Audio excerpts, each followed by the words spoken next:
प्रमाथी कर्म पढ़ेंगे। लिखिए, निज वीरेण यद द्रव्यम तोभ्यो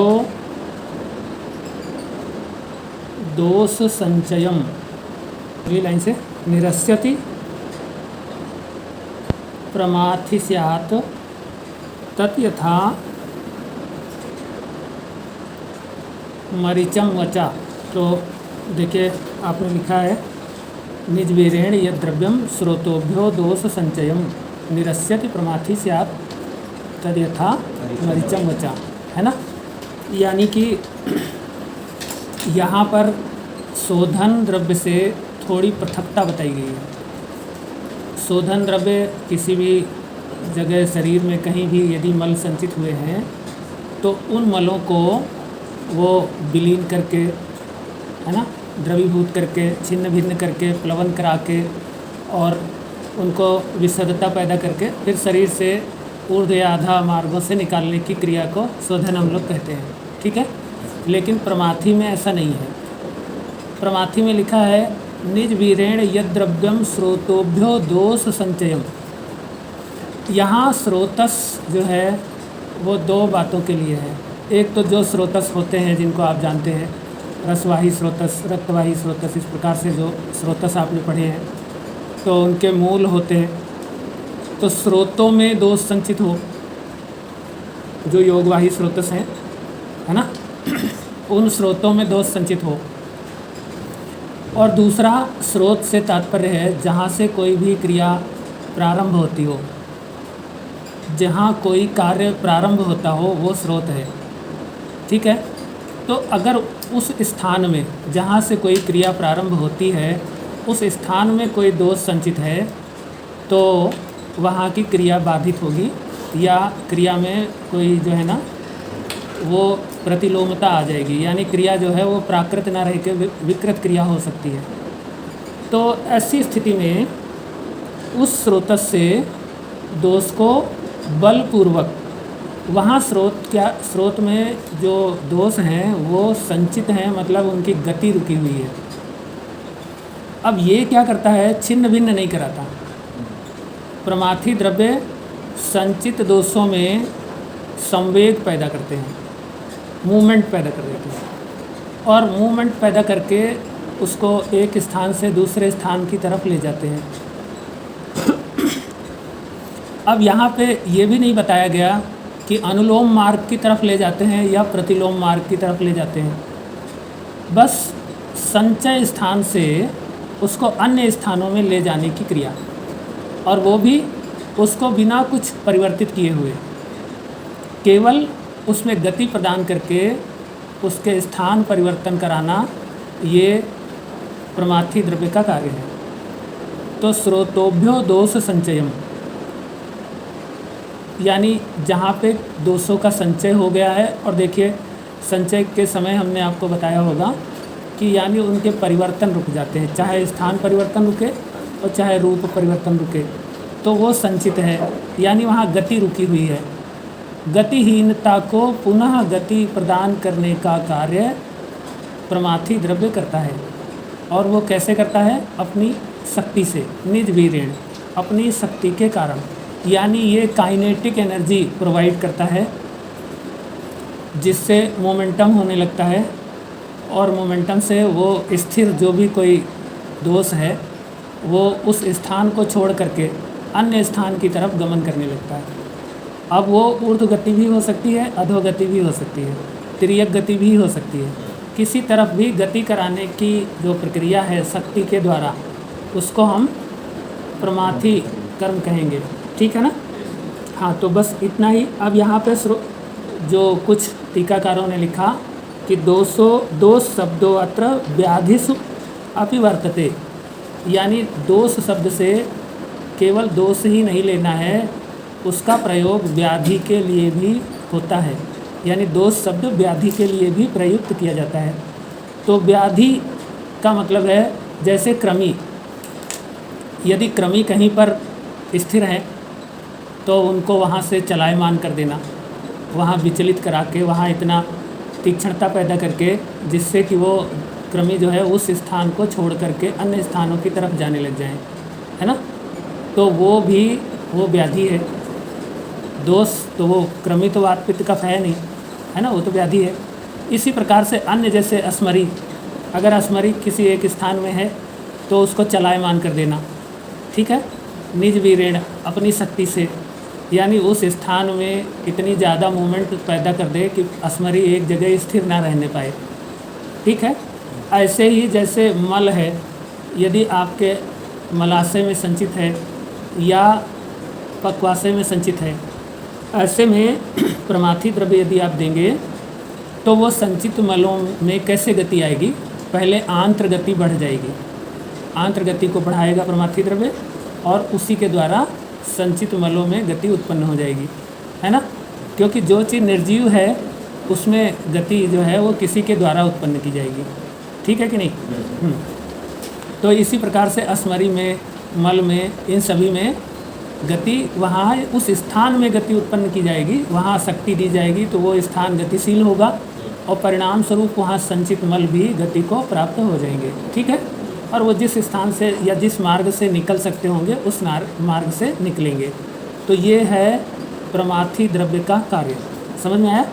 अब देखिए, जैसा कि आप जान पा रहे हैं कि कहीं भी किसी भी स्रोत में तो कुछ भी जो बनता है, जैसे किसी के सहयोग से मान लीजिए एंजाइम बनता है, तो जिनके जिनके सहयोग से बनता है वो उसके स्रोत हैं, एंजाइम के स्रोत हैं, समझ पा रहे हैं। तो स्रोत का मतलब केवल कोई छिद्र नहीं है, कोई अवकाश नहीं है, केवल कोई जो है वो नाली या वाहिका नहीं है, वो भी है।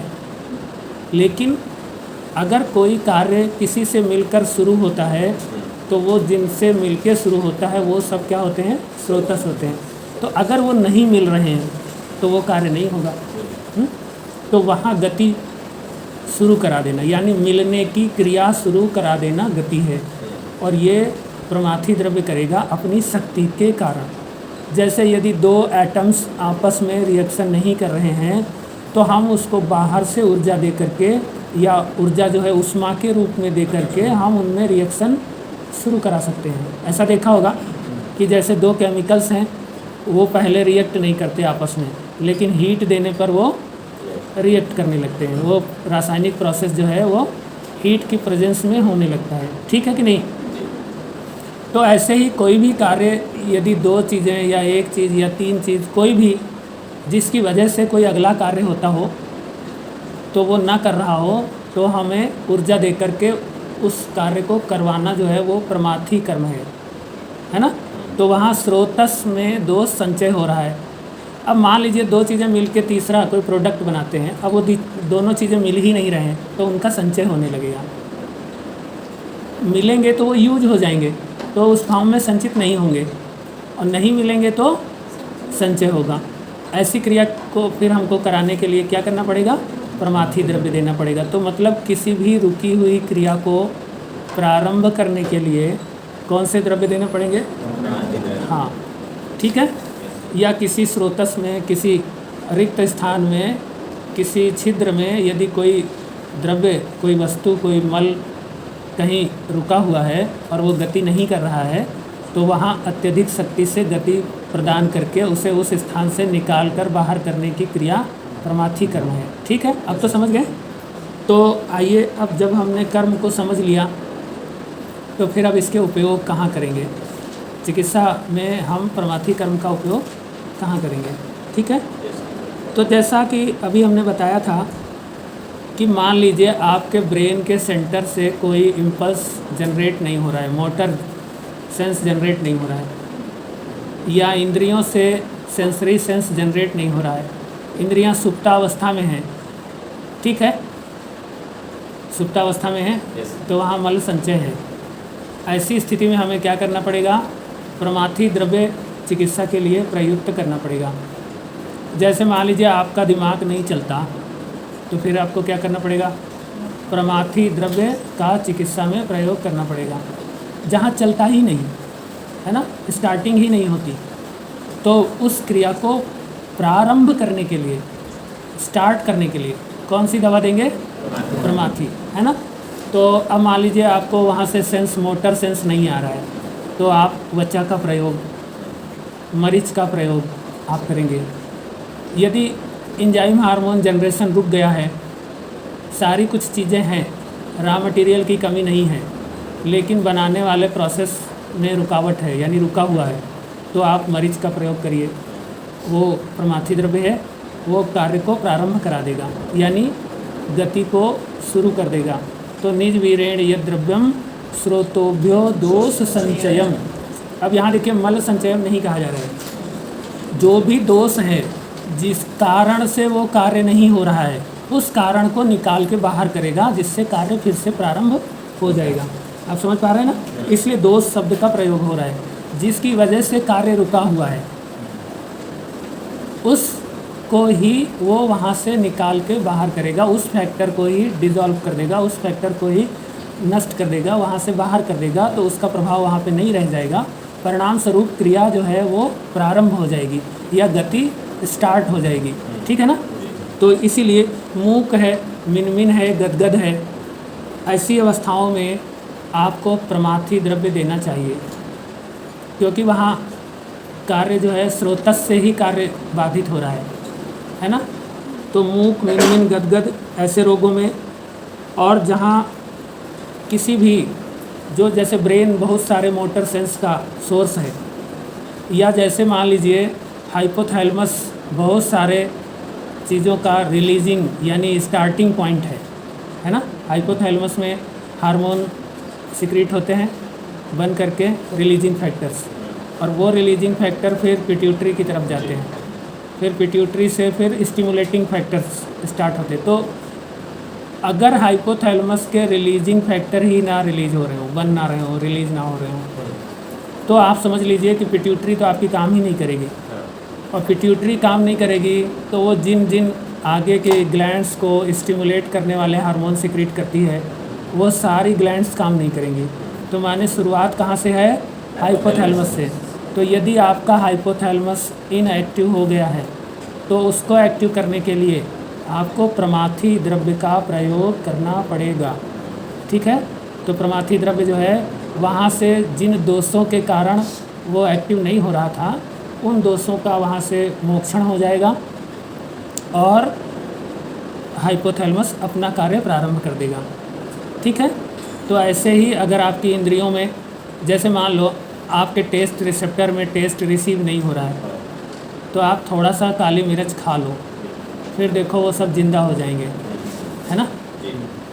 तो सारी इंद्रियां जागृत हो जाएंगी और फिर वो अपना कार्य करने लगेंगे। ठीक है, समझ पा रहे हैं। नस्य कर्म के लिए हमें प्रमाथी द्रव्यों का प्रयोग करना चाहिए। उन्माद में, अपस्मार में प्रमाथी द्रव्य का प्रयोग करना चाहिए, क्योंकि यहाँ वोल्टेज जो है ना, अचानक से वोल्टेज डाउन हो जाता है, कट हो जाता है, इसीलिए अपस्मार रोग होता है। तो उस वोल्टेज को फर्दर जो है ना स्टार्ट करने के लिए, वहाँ इलेक्ट्रॉन्स मूवमेंट को फिर से रिवाइव करने के लिए क्या करना चाहिए? प्रमाथी द्रव्य देना चाहिए। ठीक है। ग्रथित वाला बात यहाँ पे नहीं है।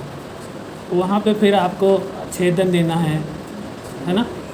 ग्रथित में छेदन देना है। यहाँ जहाँ कोई कार्य रुक गया है, रुका हुआ है, तो उस कार्य को शुरू कराना है। ठीक है। अब वो भले मल ही क्यों ना हो, अगर एक जगह संचित हो गए, इसलिए उनकी गति नहीं हो रही, मलों की। अब मलों की गति नहीं हो रही तो वो रोग मार्ग अवरोध करेंगे। ऐसे में आप प्रमाथी द्रव्य दे सकते हैं। यहाँ देखिए लिखा है दोष संचय। दोष संचय का मतलब है जो गवर्निंग बॉडी है, जो गवर्न करता है किसी कार्य को, अगर उसका ही संचय हो जाए तो कार्य अपने आप रुक जाएगा, है ना। तो उसको निकाल के बाहर करो, दूसरा वाला दोष आने पाए, जिससे कि वो कार्य करना शुरू करे। ठीक है ना। तो इस तरीके से ये प्रमाथी द्रव्य आपको बताया गया।